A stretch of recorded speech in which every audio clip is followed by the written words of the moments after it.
Novel کا نام آگ کا دریا، مصنفہ قرۃ العین حیدر، باب نمبر 67۔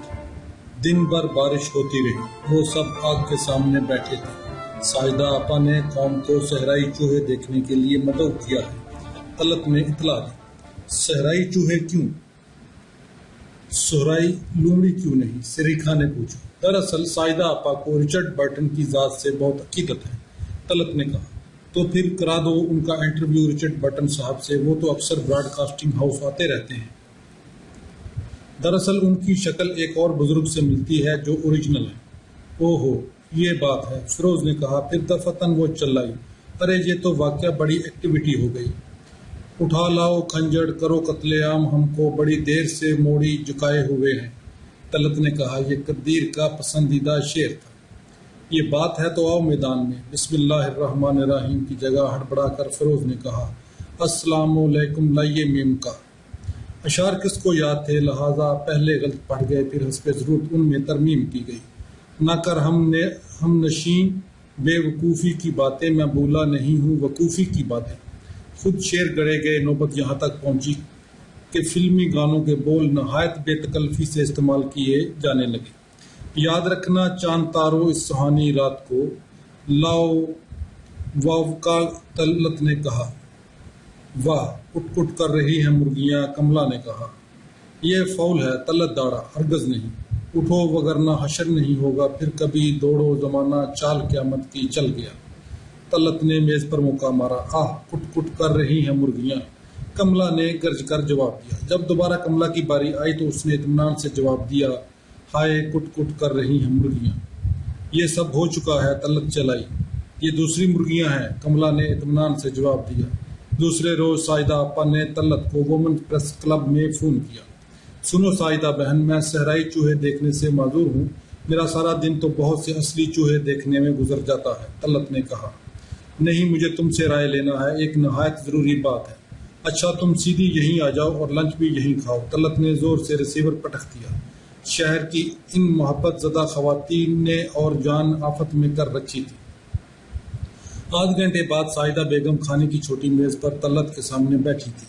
وہ افینچیوں کی طرح ساجدہ بیگم کو دیکھا کہ کل میں عامر رضا سے ملی، انہوں نے کہنا شروع کیا۔ یہ چوزے کی سرائے کا ذکر ہے جہاں آپ BBC والوں کے ساتھ گئی تھی، طلعت نے دریافت کیا۔ نہیں، ہم دونوں استنبول میں کھانا کھا رہے تھے۔ اوہ، اور پھر انہوں نے بتایا کہ وہ مجمع سے کتنا گھبراتے ہیں، کہ وہ سائے کی تلاش میں ساری دنیا میں گھومتے ہیں، جہاں سایہ ملا وہیں بیٹھ گئے۔ یہ تیز دھوپ ان کی آنکھوں کو بری لگتی ہے۔ ہاں کہا تو تھا، بالکل یہی کہا تھا انہوں نے۔ خدایا، لو یہ گوبھی کھاؤ، طلعت نے پلیٹ ان کی طرف سرکائی۔ میرا خیال ہے اس ملک کے بارے میں جو میرے تاثرات ہیں ان پر ایک افسانہ لکھوں، ساجدہ بیگم نے سوچ کر کہا۔ ضرور، اس سے عمدہ بات کیا ہو سکتی ہے؟ طلعت نے ویٹرز کو بلانے کا اشارہ کیا۔ کافی لوگی ساجدہ، اس نے اونگتی آواز میں پوچھا، یا آئس کریم؟ برابر کی میزوں پر برطانیہ کی مشہور اخبار نویس خواتین ٹوپیوں کے تازہ ترین فیشنوں پر تبادلہ خیالات کر رہی تھیں۔ طلعت اداسی سے ساجدہ بیگم کو دیکھتی رہی، اس کا جی چاہا کہ داڑیں مار مار کر روئے۔ باب نمبر 68۔ چمپا نے نرگس کے کمرے میں آ کر نظر ڈالی۔ مانوس کمرہ، صوفہ، تصویریں، نیلے پھول، میرے لیے ایک ساری نکال دینا، نرگس نے غسل خانے میں سے آواز دی۔ دوسرے کمرے میں شانتا ایک ہی ریکارڈ بار بار بجائے جا رہی تھی۔ اس روز اس کی ایک نئی کتاب چھپ کر آئی تھی۔ بل نیچے کورٹ یارڈ میں گلشن کے ساتھ ٹہل رہا تھا۔ چمپا نے الماری کھولی۔ ایوننگ گاؤن اور ساڑیاں اور جوتے اور بیگ، ایک تختے پر ہاتھی دانت کا ایک چھوٹا سا مندر تھا جس میں ایک ننھا سا بت رکھا تھا۔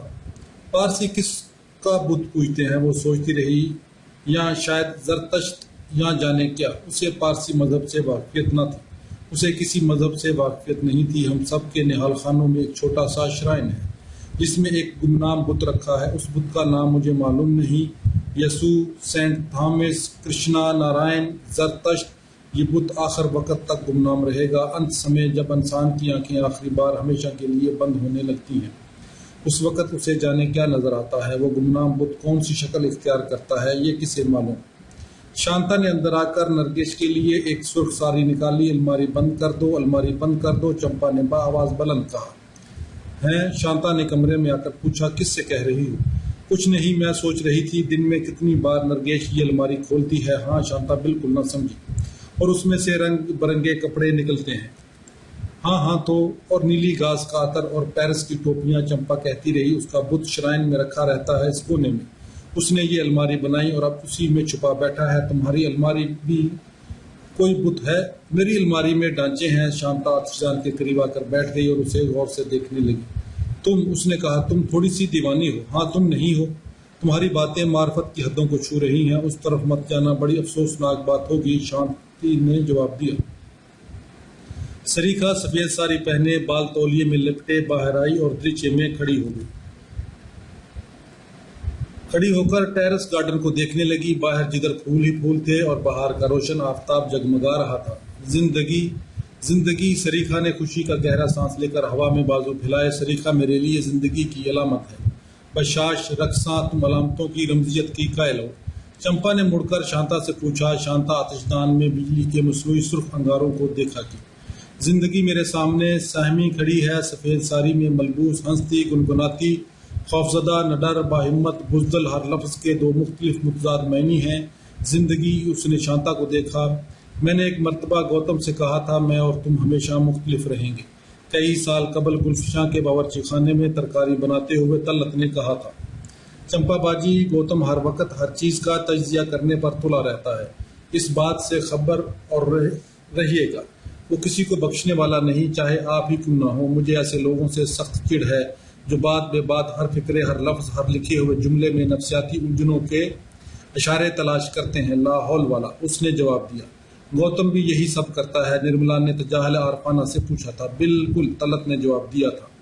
تب تو گوتم بہت برا آدمی ہے۔ ہم اسے منع کر دیں گے کہ لوگوں کی باتوں میں نفسیاتی الجھنوں کے اشارے نہ تلاش کیا کرے، خصوصاً آپ کی باتوں میں، نرملا نے کہا۔ یہ لڑکیاں اب صریحاً بدتمیزی پر اتر آئی تھی۔ نرملا مجھ سے جلتی ہے، کس قدر واہیات بات، تہمینہ کی طرح۔ لا حول والا، میری باتوں سے اسے مطلب؟ اس نے غصے سے سرخ ہو کر بآواز بلند کہا۔ 3-4 بار تو اس سے ملاقات ہی ہوئی ہے۔ دوسرے لمحے اس نے اپنے غصے کو چھپا کر گفتگو کو مزاحی رنگ دینا چاہا، اور وہاں اس نے باتوں کو ایسی ٹو چھوڑ رکھی تھی کہ کسی کو بولنے ہی نہ دے۔ ہر سوال کا جواب اسے آتا ہے، ہر علم میں وہ ماہر ہے۔ توبہ، آدمی نہ ہوا راکشس ہو گیا، 10 سر والا۔ تہمینہ نے بڑی مہارت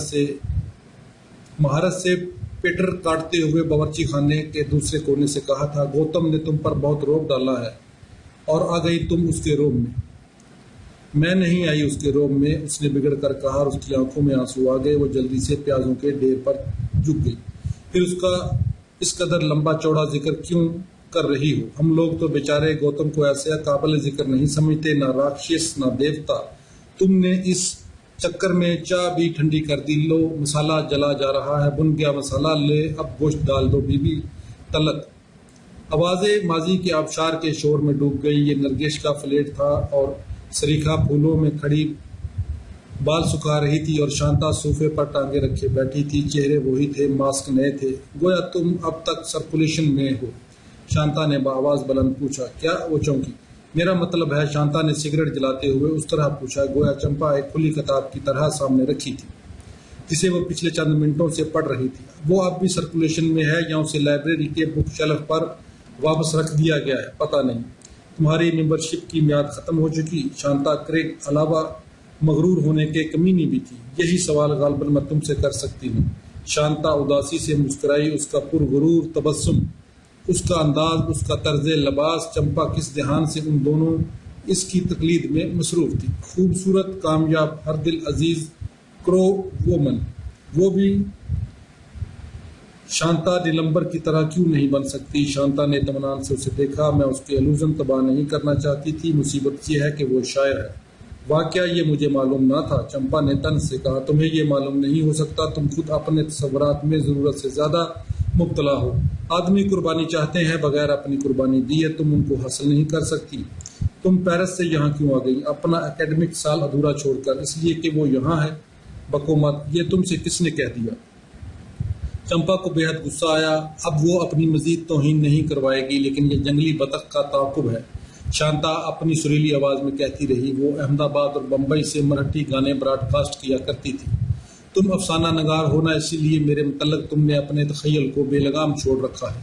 اب بل تم کو بلڈ اپ کرنا چاہتا ہے۔ شانتا نے اپنی سریلی آواز میں بات ختم کی اور پھر اطمینان سے آتشدان پر رکھی ہوئی تصویروں کو دیکھنے لگی۔ تہمینا، رضا، نرملا، سریواستوا، شانتا کریک۔ اچھا یہ بات ہے۔ چمپا نے اپنا کوٹ اور دستانے اٹکائے۔ میں قابل نفرت ہوں، میں قابل نفرت ہوں۔ اچھا بھائی اب چلا جائے۔ نرگیش، سریکھا، شانتا، خدا حافظ۔ کل دفتر آؤ تو وہ نیلی اون لیتے آنا جو ہم لوگوں نے اس دکان پر دیکھی تھی، شانتا نے اس اطمینان سے کہا۔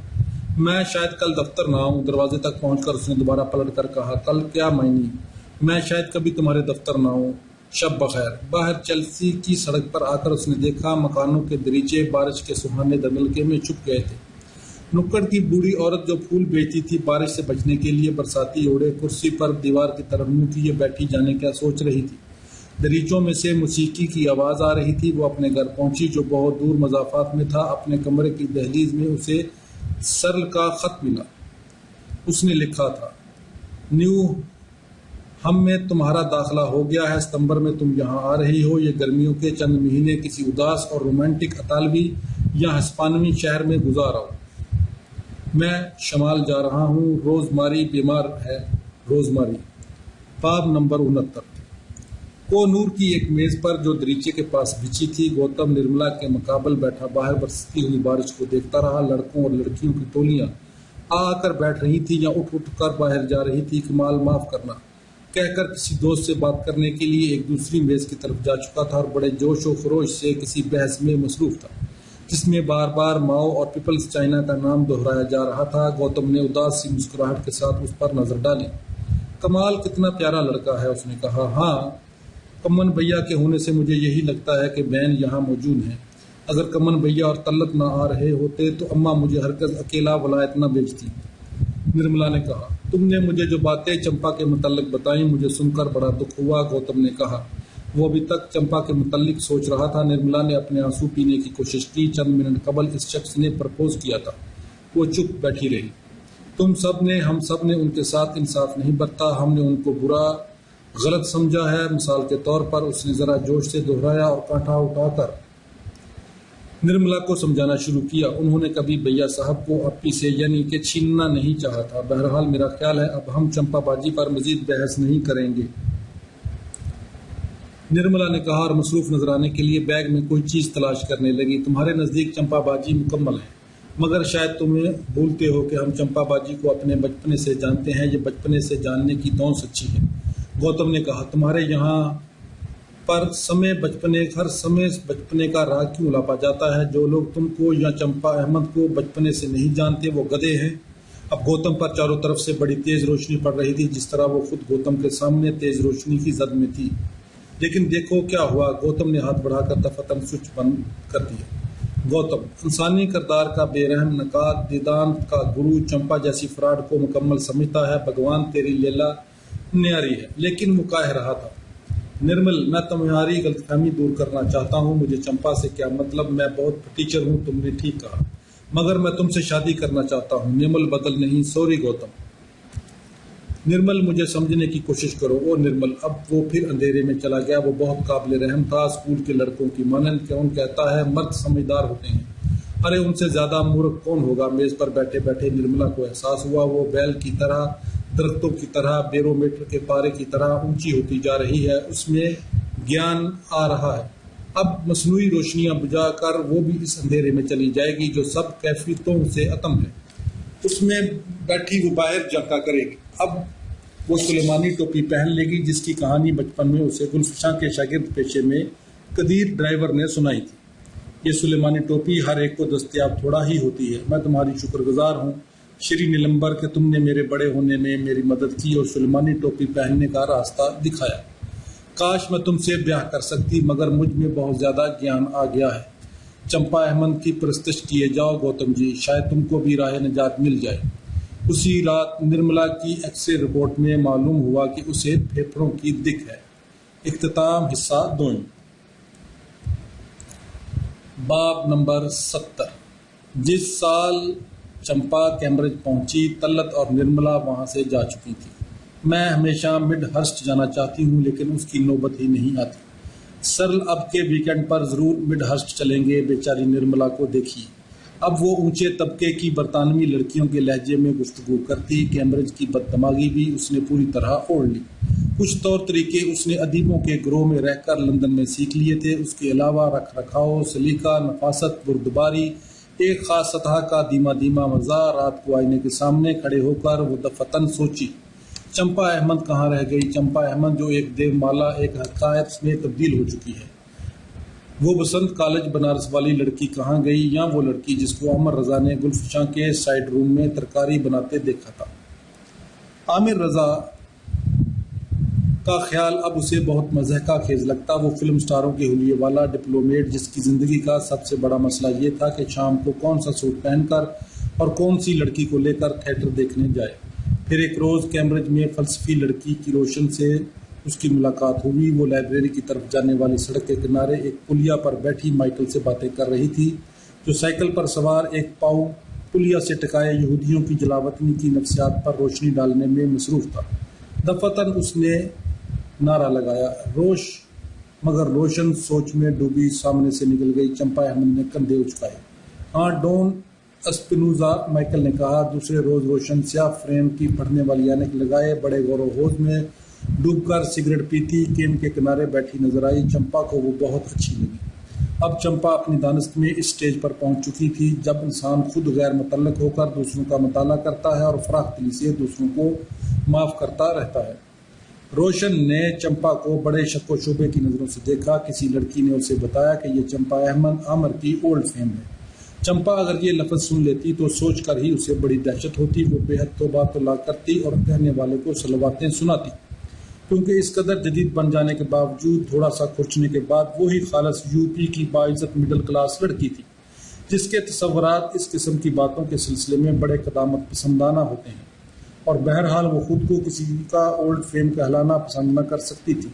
اس نے اس کے باوجود 1 گھنٹے تک روشن اسپینوزا کے متعلق تبادلہ خیالات کیا۔ روشن حکومت پاکستان کے کسی بہت اعلیٰ افسر کی لڑکی تھی اور اسے طرح طرح کے وظائف ملے تھے، اور یہاں بھی بہت قابل اور سنجیدہ مشہور تھی۔ قصہ مختصر، وہ ان ہونہار طلباء میں سے تھی جو بیرونی ممالک میں وطن عزیز کے نام میں 4 چاند لگاتے ہیں اور پبلسٹی کے رسالوں میں اکثر جن کی تصویریں چھپتی رہتی ہیں۔ ایک چھٹی کے روز وہ دوسرے لڑکوں اور لڑکیوں کے ساتھ ایک دیہاتی چائے خانے کے باغ میں بیٹھی تھی۔ ایک اطالوی طالب علم اینجلیو سیب کے نیچے گٹار بجا رہا تھا۔ قریب کی آرام کرسی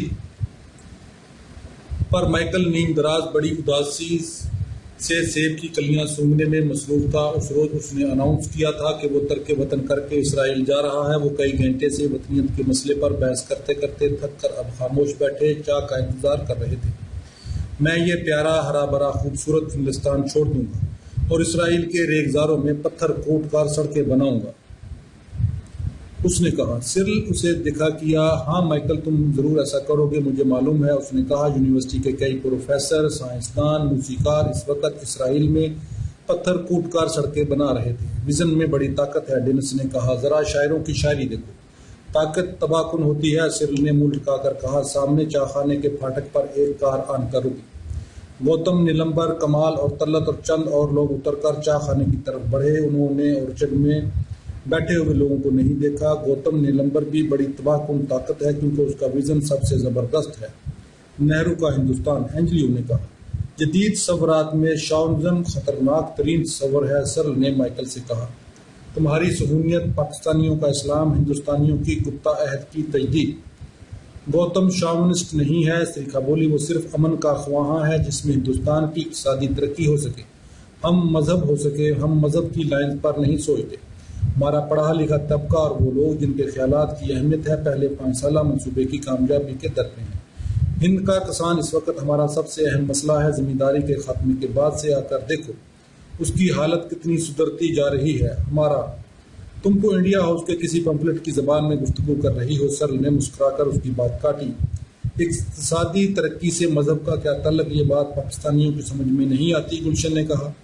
امریکہ اسلام کا سب سے بڑا خیر خواہ ہے۔ آج کل ترکی میں قرآن شریف کے نسخے چھاپ کر تقسیم کر رہا ہے، جس طرح نیپولین اور مسولینی اسلام کے بڑے زبردست خیر خواہ تھے، ڈینس نے کہا۔ پاکستان کا اسلام، مائیکل نے کہا۔ تم تو مسلمانوں سے نفرت کرتے ہو، روشن نے مائیکل سے کہا۔ نفرت کی نفسیات، ڈینس نے کہنا شروع کیا، آج کی دنیا نفرت کے تانے بانے پر زندہ ہے۔ جیرس نے بالکل غلط کہا تھا، دنیا محبت پر قائم ہے، اصلیت یہ ہے کہ ہم سب درندوں کی طرح ایک دوسرے کو کھا رہے ہیں۔ میں درندہ ہوں، مائیکل نے اداسی سے پوچھا، میں صرف حیفا جا کر سڑکیں کوٹنی چاہتا ہوں۔ تم سب کو کواکر سے سبق حاصل کرنا چاہیے، گاندھی کا مطالعہ کرو، ڈینس نے کہا۔ ذرا گوتم کو بلا کر پوچھو جو ہر وقت پاکستان کے خلاف پروپیگنڈا کرتا رہتا ہے، روشن نے جذبے سے کہا، اور پاکستان اس کے خلاف پروپیگنڈا کرتا ہے، سریکھا نے جواب دیا۔ اگر صرف ایک روز کے لیے ساری دنیا میں پروپیگنڈے کی مشینری رک جائے تو کتنا سکون ملے، چمپا نے آہستہ سے کہا۔ یہ کس طرح ممکن ہے کہ ہم سب کو تو صبح شام گوئبلز کی تصویر پر پھول چڑھانے چاہیے؟ تم گاندھی کی بات کرتے ہو، ہمارے عہد کا سب سے بڑا پیغمبر گوئبلز تھا۔ ڈاکٹر گوئبلز زندہ باد، گلشن نے کہا۔ دراصل ڈینس نے بات شروع کی، ہم سب غیر شعوری طور پر فاشسٹ ہیں، ہم سب تباہی اور موت کے خواہاں ہیں۔ میں رومان پرستوں کی موت کی خواہش کے معنی خوب سمجھتا ہوں، میں تو نہیں چاہتی کہ یہ خوبصورت اورچڈ تباہ کر دیا جائے، چمپا نے دہشت کے ساتھ کہا۔ ہم سب چھپے ہوئے فاشسٹ ہیں، ہم سب کے ہاتھ میں غیر مرئی مشین گنیں ہیں جن کا رخ ہم نے دوسروں کی سمت کر رکھا ہے۔ خیالات کی مشین گنیں، صرف بوڑھی عورتیں امن چاہتی ہیں، لیکن دنیا کو بوڑھی عورتوں کی ضرورت نہیں۔ اس نے چمپا کو دیکھا، وہ اسے ایک بوڑھی رنجیدہ ماں کی طرح نظر آئی۔ مجھے ہمیشہ تباہ کیا گیا، مائیکل نے سر اٹھا کر کہا، لیکن میں نے اپنے عزیزوں کی لاشوں کے انبار میں بیٹھ کر تمہارے لیے موسیقی کمپوز کی اور خیالات کی قندیلیں روشن کی۔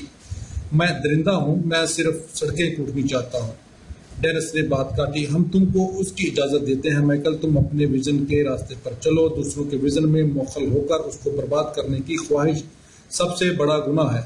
10 احکام میں اس گناہ کا کہیں ذکر نہ تھا، سرل نے کہا۔ میں تم کو اس کی اجازت دیتا ہوں۔ اینجلو نے گٹار ایک طرف رکھ دیا۔ مائیکل، تم یہودی ہو لیکن تم انگریزی بھی ہو، تم نے اپنے بمبار طیارے پر آ کر میرے خوبصورت شہروں کو برباد کیا تھا، لیکن میں تم کو معاف کرتا ہوں۔ مائیکل، سریکھا نے کہا، تم یہودی ہو لیکن تم انگریز بھی ہو، لہذا خود کو ہم سے برتر سمجھتے رہے۔ اب تم بڑے ذوق و شوق سے ایشیائی بننے جا رہے ہو کیونکہ تمہارا خیال ہے تمہاری جڑیں فلسطین میں ہیں، حالانکہ تمہاری جڑیں دراصل ہیمسٹڈ میں ہیں، لیکن ہم تم کو معاف کرتے ہیں۔ روشن، مائیکل ایشیائی بننے جا رہا ہے، اسے خوش آمدید کہو۔ میں اسے خوش آمدید نہیں کہہ سکتی کیونکہ میں مسلمان ہوں، لہذا مجھے اس سے قابل نفرت سمجھنا چاہیے۔ یہ زبردست گپلا ہے۔ اس نے میز پر اپنا ساتھ ٹکا دیا اور پیالیوں کے نقش و نگار کو دیکھنے لگی۔ تمہیں سریکھا سے نفرت کرنا چاہیے کیونکہ یہ ہندو ہے، ہاں، لہذا روشن مجھ سے ہاتھ ملاؤ۔ مائیکل نے سنجیدگی سے ہاتھ بڑھایا۔ ہندوؤں نے تم کو ہندوستان سے نکالا، میں نے نہیں نکالا، یہ خود نکلی، سریکھا نے احتجاج کیا۔ مائیکل سنی انسنی کر کے کہتا رہا، تمہاری طرح ہم نے بھی ایک نیشنل ہوم لینڈ بنا لیا تو ہم کیوں قابل گردن زنی ہوں گے؟ تم نے عربوں کو ان کے وطن سے نکالا جہاں وہ سینکڑوں سال سے رہتے آئے تھے، تم نے بھی تو ہندوؤں کو ان کے وطن سے نکالا جہاں وہ ہزاروں سال سے رہتے آئے تھے۔ پھر بڑی غمگین خاموشی چھا گئی، درختوں کے جھنڈ میں تتریاں اڑ رہی تھی، سامنے ندی پر سے ایک کشتی گزر گئی۔ اینجلیو نے پھر گٹار کا بجانا شروع کر دیا۔ باب نمبر 71۔ گوتم، نیلمبر اور اس کے ساتھی کار سے اتر کر چائے خانے کے اندر چلے گئے۔ لاؤنج میں بیٹھ کر انہوں نے لسز کی برگردانی کی اور چائے منگوائی، اور گوتم نے چند خط ویٹرز کو پوسٹ کرنے کے لیے دیے۔ وہ لندن سے آ رہے تھے اور مڈ ہسٹ جا رہے تھے۔ ان کے ساتھ بل تھا اور خوبصورت برنارڈ جو اسکول آف اکنامکس میں استاد تھا، اور شانتا، طلت اور نرگیش۔ وہ لوگ بھی کوئی آفاقی مسئلہ حل کرنے میں مصروف تھے۔ کمال نے دریچے سے باہر جھانکا جہاں سے باغ کا منظر دکھائی دے رہا تھا۔ ڈھلان پر ندی بہہ رہی تھی، بید مجنوں اور پرم روز کے پتوں میں سے ایک سفید لانچ نظر آ رہا تھا جس پر اس کا نام کلارا جین لکھا تھا۔ امن امن، کمال نے دہرایا۔ گوتم نے اسے دیکھا، باہر چمپا باجی اور سرل وغیرہ بیٹھے ہیں۔ طلت نے دریچے میں آ کر کہا، نرملا کے لیے میں اینگس ولسن کی کتاب لانا بھول گیا۔ بل نے کہا۔ شانتا پیالیوں میں چائے انڈیل رہی تھی، اس نے سفید ساڑی پہن رکھی تھی اور بے حد حسین لگ رہی تھی۔ وہ لوگ نرملا کو دیکھنے جا رہے تھے۔ اسے اب سینیٹوریم میں تیسرا سال تھا، اس کے ایک پھیپھڑے کا آپریشن ہو چکا تھا، اور اس کے مالج سر رولنڈ گرے کا خیال تھا کہ ممکن ہے اب وہ مکمل طور پر صحت یاب ہو جائے۔ ہفتے کے روز اس کے دوست لندن سے اسے دیکھنے کے لیے آتے، گوتم بھی برابر جب اسے فرصت ملتی کمال اور طلت کے ساتھ اسے دیکھنے کے لیے جاتا اور پابندی سے اسے رسالے اور کتابیں بھیجتا۔ اس کے آپریشن کے موقع پر ہری شنکر بھی واشنگٹن سے وہاں پہنچ گیا تھا۔ گوتم بڑی لگن سے نرملا کا خیال کرتا۔ اکثر جب کمال ہفتے کے روز مڈ ہرسٹ نہ پہنچ سکتا تو گوتم کو تار دے دیتا. گوتم سب کام چھوڑ چھاڑ کر وہاں چلا جاتا. وہ اور نرملا چمپا کا ذکر کبھی نہ کرتے. زندگی اس قدر گنجلک، اتنی مصروف، اتنی بے ریچ اور غیر منطقی تھی کہ انسان سارے شناساؤں اور جاننے والوں کے ساتھ نباہ نہ کر سکتا تھا. اتنا وقت ہی نہیں تھا. گوتم اب بہت مشہور ہو چکا تھا. اس نے ہندوستان کی فارن پالیسی، اس کے اقتصادی مسائل اور ملک کی سیاست پر 2 کتابیں لکھی تھی جن کی دھوم مچ گئی تھی. وہ اب بہت بڑا سیلیبریٹی تھا. کامیاب اور ہر دلعزیز، متوازن اور سلجھے ہوئے خیالات کا مالک. اس کی سمجھ میں نہ آتا تھا کہ لوگ جذباتی کس طرح ہو سکتے ہیں. 47 میں ہم نے کیا کیا؟ ہم بیمار لوگ تھے. اب ہم اپنی ذہنی آرزوں کا علاج کرنا چاہ رہے ہیں. ہم کو اتنی مہلت دے دو کہ ہم تندرست ہو جائیں، پھر ہم سے مذہب اور روحانیت اور گیتا کی گفتگو کرنا. مجھے بھی گیتا بہت پسند ہے، لیکن مجھے فی الحال 5 سالہ پلان زیادہ پسند ہے. اس کی رپورٹوں کی تلاوت سے مجھے نسبتاً سے زیادہ سکون حاصل ہوتا ہے. وہ کہتا ہے مارکیٹ کے رائٹرز کلب میں بیٹھے ہوئے اکثر کوئی برطانوی جرنلسٹ اس سے سوال کرتا، گوتم تمہاری کوئی ذاتی زندگی بھی ہے یا نہیں؟ تم تو بالکل کرشنا مینن بنتے جا رہے ہو. مجھے خطرہ ہے گوتم لیڈر بن جائے گا. سرل کہتا، گوتم لیڈر نہیں بنے گا، وہ بہت بڑا سٹیٹس مین بنے گا. وہ ایک بے حد صاحب نظر انسان ہے. کمال فخر سے کہتا. 47 نے ذہنوں کی دنیا ہلا کر رکھ دی تھی. گوتم اور کمال بدلے ہوئے عالمگیر حالات، بین الاقوامی سیاسی جرائم اور ریاکاری اور بے امانی اور ضمیر فروشی کے اس عظیم الشان دور جدید سے سمجھوتا نہیں کر سکتے تھے. گوتم کے سیکولر خیالات کی وجہ سے ہندو شاونسٹ اور محاسبائی نظریات کے لوگ اس سے خفا تھے. کمال کی قوم پرستی اور صاف گوئی نے اسے کہیں کا نہ رکھا تھا. اس کے بیشتر مسلمان دوست اور رشتہ دار پاکستان جا چکے تھے، مگر وہ مصر تھا کہ انگلستان سے ہندوستان ہی واپس جائے گا. لندن اور کیمبرج کے پاکستانی طلباء سے انڈیا ہاؤس کے گوتم نیلمبر کا اسٹوج کہتے، یہ سب سن کر اس کے دل پر چھریاں چل کر رہ جاتی. نرملا کی بیماری نے، جو اسے طلت کی طرح عزیز تھی، زندگی کے متعلق کمال کا سارا رویہ بدل دیا تھا. اسے دفعتاً احساس ہوا تھا کہ زندگی اور موت میں بال سے زیادہ باریک خط فاصل قائم ہے. زندگی ایسی شے نہیں کہ اس سے مذاق کیا جائے. انسان بہت عظیم ہے.